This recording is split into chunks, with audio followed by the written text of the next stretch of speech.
आणि यानंतर एक संतापजनक बातमी आहे वर्ध्यातून। वर्ध्यामध्ये 12 वर्षीय मुलीची अत्याचार करून हत्या करण्यात आली। रोठा शिवारामध्ये मुलीवरती अत्याचार करून ही हत्या करण्यात आली आहे। शाळेतून घरी आल्यानंतर कपडे बदलण्यासाठी ती गेलेली असताना तिच्यावरती अत्याचार करण्यात आला।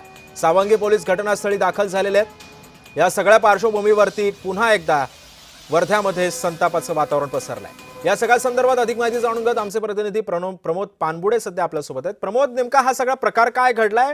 या सगळ्या संदर्भामध्ये जो आरोपी आहे त्याला पोलिसांनी पकडलंय का आता?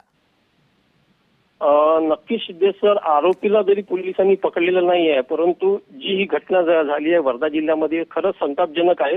कारण तब्बल अल्पवयीन मुलगी, ती 12 वर्षाची मुलगी होती, ती शाळेतून घरी आली आणि कपडे काढताना जे काही आरोप आहेत, सध्या आरोपी अज्ञात आहे, त्यांनी प्राथमिक अंदाज आहे पोलिसांनी तिच्यावरती अत्याचार करून तिला निर्गुण हत्या करण्यात आली। जो बाजूला दगड होता, दगडाने तिला डोक्यावर मारून खेचून तिची हत्या करण्यात आली आहे।